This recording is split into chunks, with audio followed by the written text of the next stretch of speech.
What can one of the most iconic lifestyle influencers teach us about building a business empire, weathering storms, and staying relevant in a fast-changing world? In this episode, we're going to discuss the fascinating story of Martha Stewart as explored in her Netflix documentary. From her rise to fame and her reinvention after setbacks to the lessons on branding, diversification, and resilience, Martha's journey is a masterclass for entrepreneurs at any stage.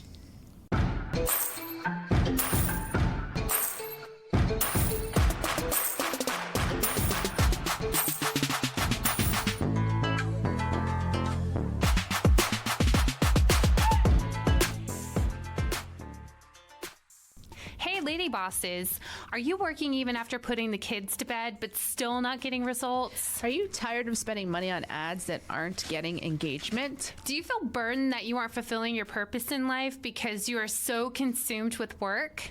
I'm your host, Brooke Boltz. I'm an attorney and founder of Boltz Legal. I started my business and in 1 year was bringing in 7 figures and am now bringing in multi-7 figures. And I'm your co-host, Rachel Boltz, owner of Boltz Media. I've helped many businesses build their online presence and increase their revenue through digital marketing. Want to hear how we did it? We are here to help you achieve your goals personally, professionally, and spiritually. So kick off your high heels, sit back, and let's ignite that passion. We're Miss Biz, where we're putting the Miss in biz. Let's get biz done. Everybody knows Martha Stewart. Whether you love her or hate her, you know of her because she is a household name. And I, though, knew of her, of course, but never really followed her. I'm not super domestically inclined, so I wasn't really attracted to her books and shows and things like that until I watched her Netflix documentary on her life. And I was fascinated by her story and how she became such a successful entrepreneur. Yes, in fact, she is the first female self-made billionaire and also the original influencer. Before influencers were big, she was it. She was on every magazine. She was all over TV.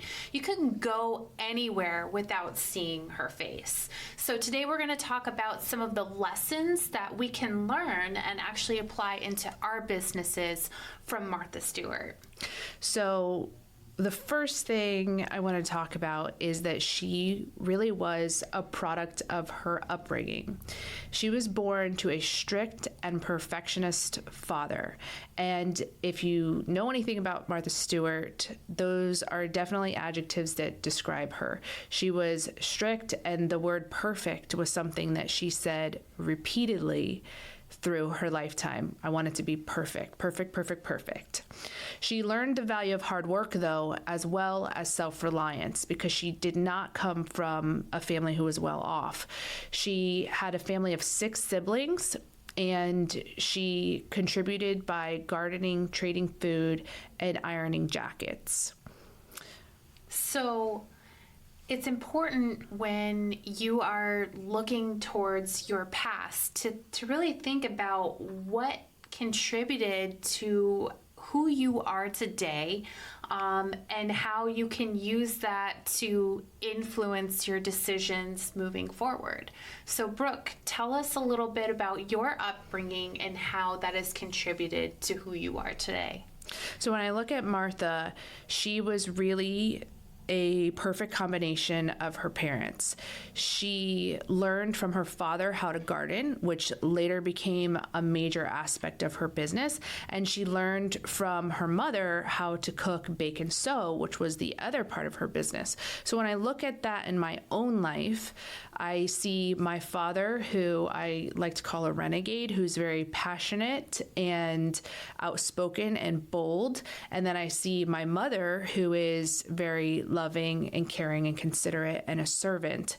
And so I like to think that I am a product of my upbringing in that way, because I am both passionate and driven and ambitious, but also have a little bit of a softer side, especially in parenting and with my kids and things like that, that softens me a little bit more like my mother.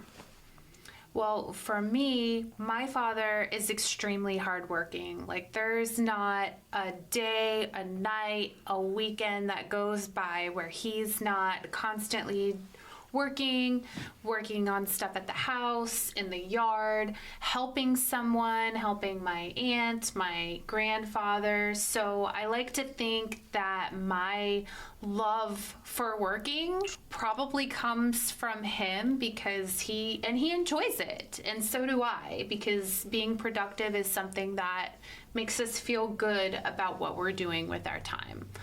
As far as like my mother's influence, there are a lot of lessons that I have learned from her, and a lot of things that I learned that perhaps I didn't necessarily want to follow suit for. So I believe that has contributed a lot in some of my motivation to learn, to take care of myself, and things of that nature.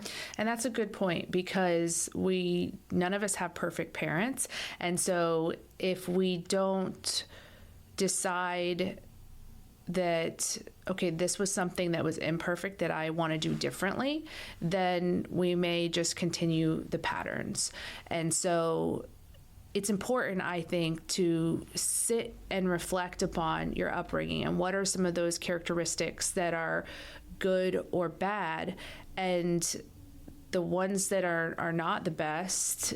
You have to have a concerted effort to change that, because I think naturally, if we don't do that, we're just going to continue with what we know. Yeah, some people call them generational curses, but those are very important to be aware of so that you can make different choices with your life. And like I said, my mother taught me a lot of wonderful things as well, but there were a couple things that I saw growing up, and I just knew from as a child that, these were things that I needed to be aware of and try not to fall into those same footsteps. I think you got from your mother your ability to be really affirming and loving. Like, I remember when I met her, she was hugging me and kissing me and just like saying super sweet things. She always tells me she loves me. She always says she's proud of me. Like, she's just really affirming and sweet in that way. And I think I see those same characteristics in you, that you don't have a hard time really affirming and complimenting people and showing love. Yeah. So another lesson that we can learn, and thank you for that. Mm-hmm. Another lesson that we can learn from Martha is basically self-motivation. So at age 15, she started a modeling career, which was kind of unheard of at that time for such a young age. And she took that role to ensure that her family's finances would be okay, because even though she was a little bit older, she had younger siblings who needed to be taken care of, and her parents didn't have a lot of money to be able to support the family. So talking about her parents, I think absolutely her starting working in the modeling career young was motivated in part by the fact that she came from meager beginnings and she wanted to be able to contribute and help out, but also wanted to have a different future for herself as an adult. But that also leads to her appearance, her physical appearance, and her beauty, and how that impacted her future success as well. So do you think, Rachel, that looks matter in business? Absolutely. I don't necessarily think that you have to be the most attractive person in the world, but I think that you do have to carry yourself well, and that you have to wear the right kind of attire for either the type of clientele that you're trying to attract or for your specific industry. An example of this is, Rachel and I are both in BNI, which is a business networking group, and we meet every week. My group meets in person every week. So you see people in their attire, and it's early in the morning. So it can be, if you're running late, especially, a time that some people just kind of show up and they're there. But I've heard comments from people who say so-and-so shows up, looks like they just rolled out of bed every week. And it is a negative reflection on how they assume that person does business. It may or may not be true. In fact, it probably isn't true. But when they look a certain way, when they don't look presentable, people judge you. And we wish they didn't, but it's a fact of life that they judge you based on how they look. So Martha Stewart was named in the 1996 People's Magazine as one of the 50 most beautiful people in the world. And had she not looked the way she looked, I don't know if she would have had the levels of success that she did, honestly, because many doors opened for her because of her beauty. Yeah, I mean, the modeling example is one where she was able to start modeling at age 15. She also was noticed by the sister of her future rich husband, who she did marry. But had she not been beautiful, the sister probably wouldn't have paid any attention to her and wouldn't have made that connection for her to get married. You don't think that the brother saw her first and said, "Hey, sister"? That's possible, but I think he was going to Preston, wasn't he? He was going to a different school, but I read between the lines and thought he probably had seen Martha at some point and then said, "Hey, sister, go ask if she would go on a date with me." But she wouldn't have been noticed one way or the other. I don't think. It was an introduction where they knew nothing about her other than her appearance. And so it was her appearance that opened that door to being asked on a date by a very wealthy young man who later became her husband. She also, after college, got a job on Wall Street. And in the documentary, they interview the man who was her boss and who was responsible for hiring her on Wall Street. And the first words out of his mouth were, her appearance was just perfect. And he hired her. And they didn't even have a woman's restroom in the building because they had never hired a woman before. But when asked, why did you hire her? His response was frankly about her appearance. Now, that's not to say that she didn't have other assets she brought. He also commented how she was really successful and was making great trades from people, and she was very bright. But you can tell immediately that her appearance had a major impact on her having that opportunity to be the first woman that they let in. Very much so had to do with her appearance.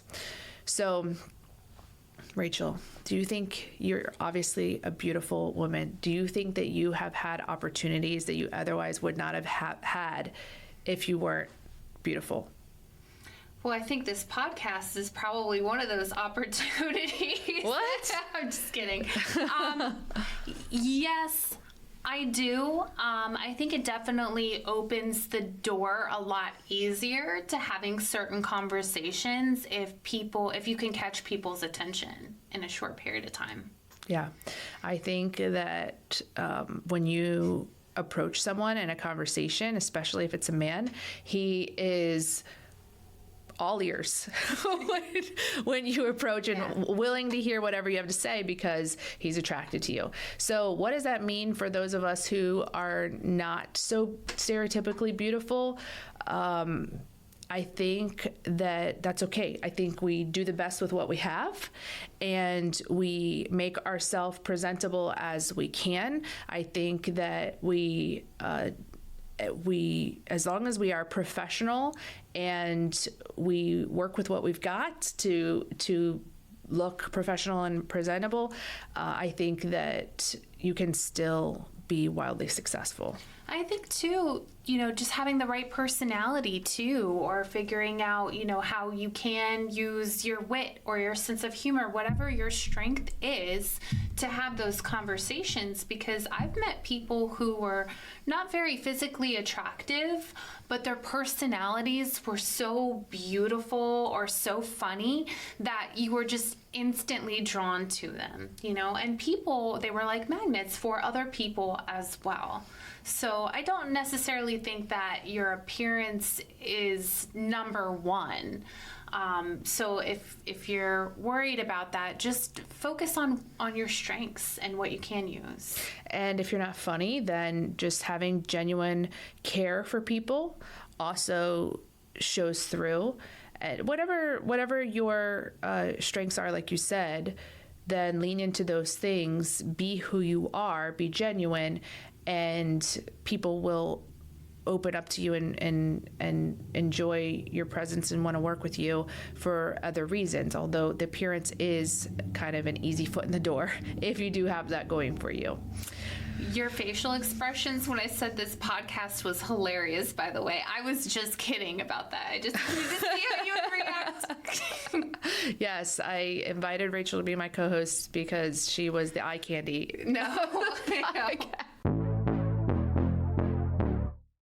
Do you love the Miss Biz podcast? Because we love you. Here's 3 things you can do to show your support. 1, write us a review. Apple or Spotify are the best platforms for reviews. 2, join us for our Friday Zoom calls at 12 p.m. Eastern Standard Time. To RSVP, go to MissBiz.com homepage, scroll down to Miss Biz Connects, and click the link. 3, follow us on social media. Our handle is @MissBizPodcast. As always, thank you for your support.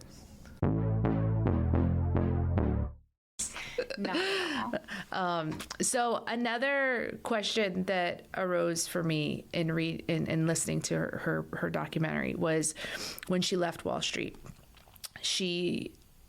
There's 2 stories of why she left Wall Street. There is Martha's story, which is that she was burnt out.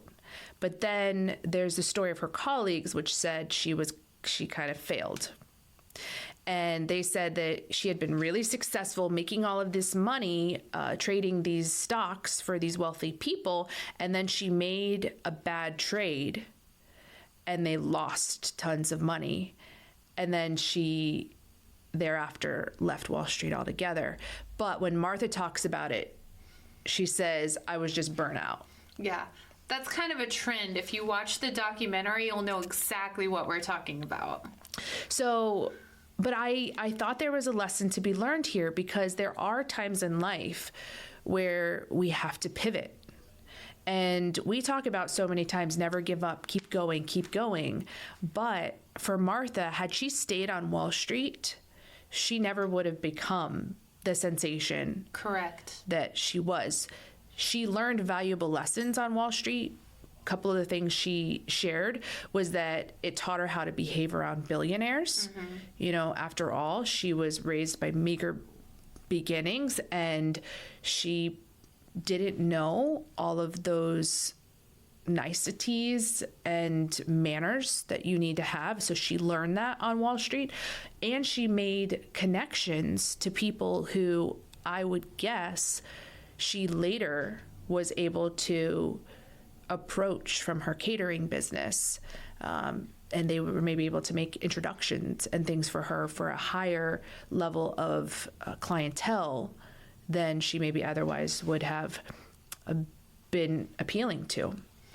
And going on along with the pivoting part of it, one thing that's evident in terms of Martha Stewart is she never really got complacent, which I think is a good lesson for each one of us. Like, once she reached a certain level, she didn't have to continue trying to go to the next level. I mean, she had a rich husband, she was making really good money as well, but she never fell into that comfort trap.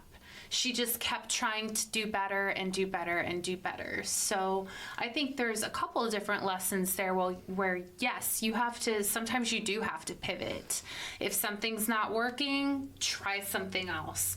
But also always continue to try to self-improve so that you can actually reach that highest level of where God is calling you to be. Right. And I think when you're looking at decisions, I think this is a hard decision for people to make. They're not reaching the success that they feel they should be reaching. So they have an internal struggle. Is it time to give up and do something different? It's such a hard question for people to answer within themselves. Is it time to pivot, or is this just a test of my resilience? Do I keep going, or do I do something different? And the best advice that I can give is just to follow the Spirit's leading on when it's time to pivot, to spend time in prayer and reflection, and have that gut check where you consider both options and feel where you have the most peace. And sometimes you have to erase the mindset that it's failure to pivot, or failure, or that you're giving up, and just understand that we have seasons in life, and sometimes moving into the next season is where God is leading you. So it's a hard thing to do, to know when it's time to leave something that you aren't sure is the right time. But in Martha's case, it was the best thing that she could have done. Mm-hmm. Yeah, I love that you mentioned that, because it is so true.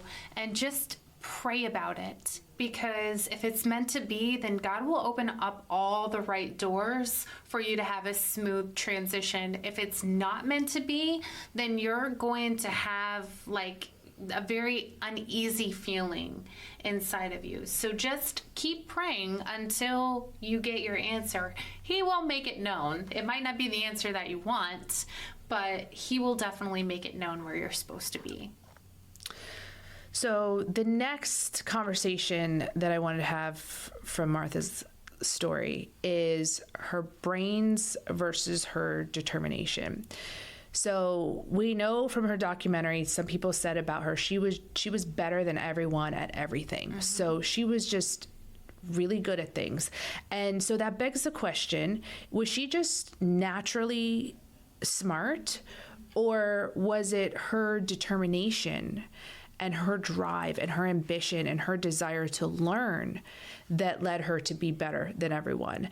And I tried to look up to see if I could find what her IQ was online, and I couldn't find it. So I don't know how just naturally intelligent she is, but from her story, I certainly know that she has some level of intelligence. It's very clear that she's an intelligent person, but I don't know.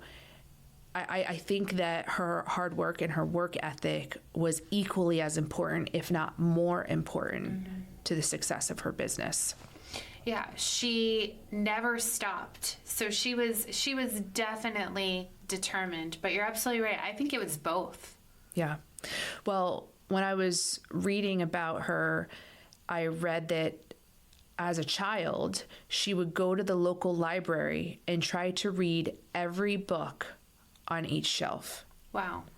I mean, that tells you the kind of drive and motivation. I don't know another kid in this world, of all the kids that I know, who just are self-motivated to that extent that they just want to read every single book on the shelf at the library. So she had that drive and determination from a very young age.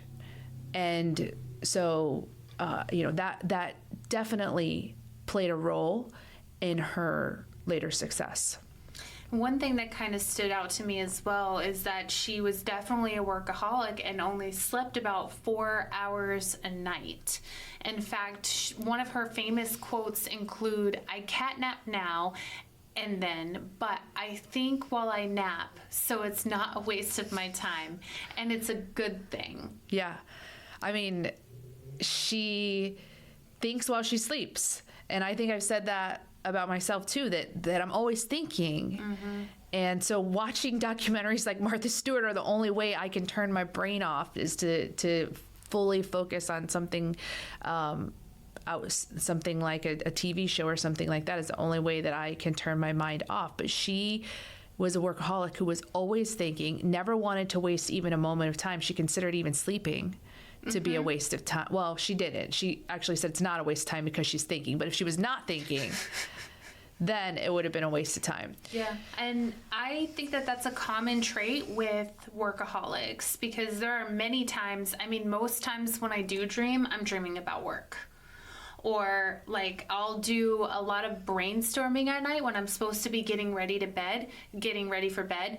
That'll be some of the best moments of ideas that I have, is when I'm trying to shut my brain off. And I actually heard a study from a business coach, not a study, a fact from a business coach, and he said the reason why before bed or when you're in the shower you have some great ideas is because you are not using your brain intensely.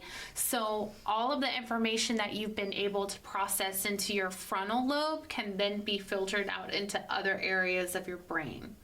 So I thought that was really interesting. That's very interesting.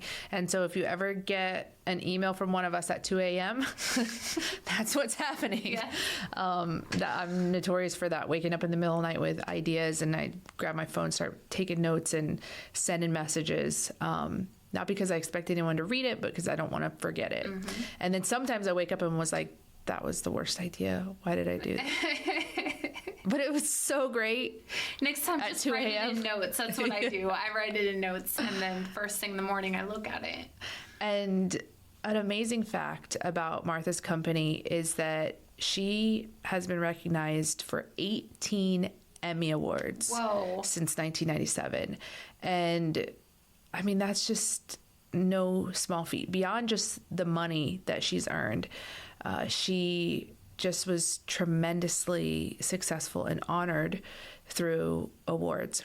So the next question I have is, was she self-made? She is called a self-made billionaire, but we also know that she married a really wealthy guy. She had a lot of help. She married a really wealthy guy. Now, if because we know leading up until college, she was not from a family that was wealthy.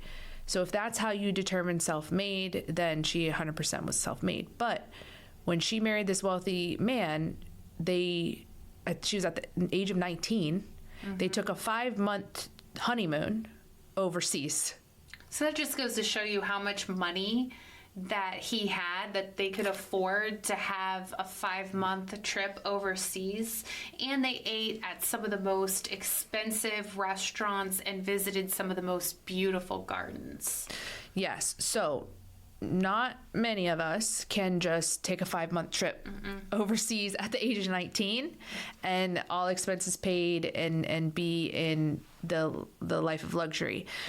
So I do think that marrying a wealthy man did afford her some opportunities that she wouldn't otherwise had.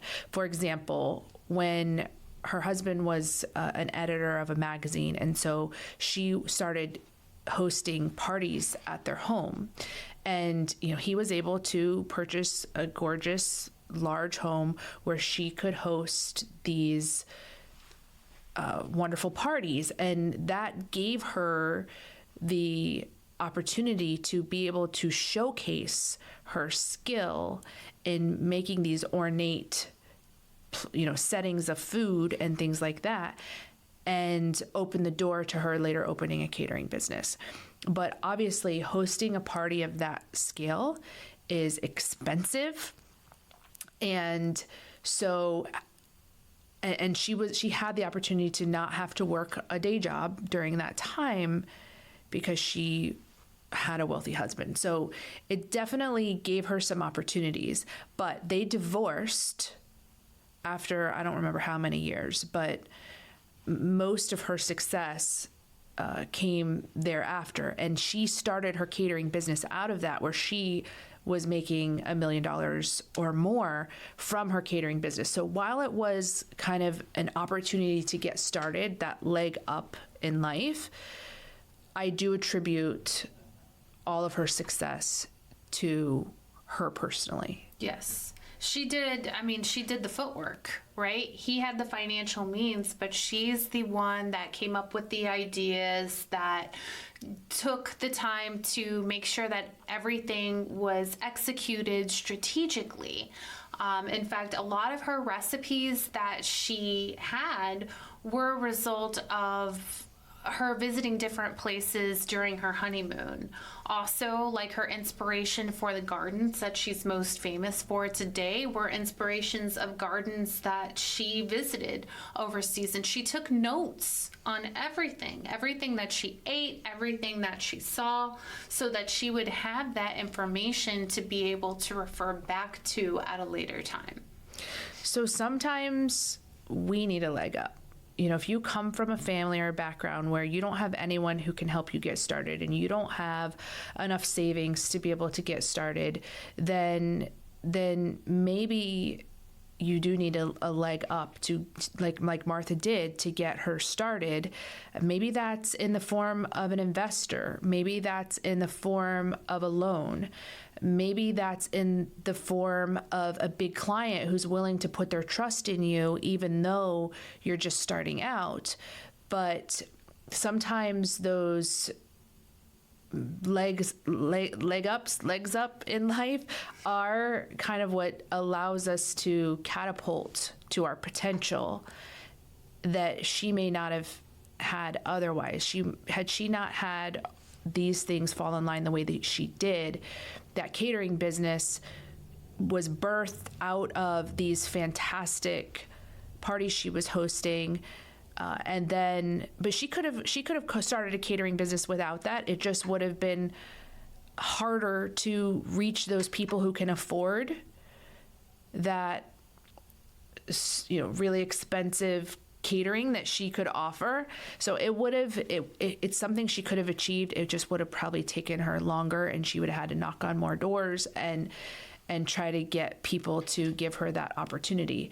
But also, too, she might have been working a day job, and if she didn't have that freedom to just create, she may never have been able to reach those levels of success. And I think that's what happens to a lot of us, honestly, which is so sad, is that we're so stuck in just having to do a day job to pay the bills that our full potential in business doesn't get realized.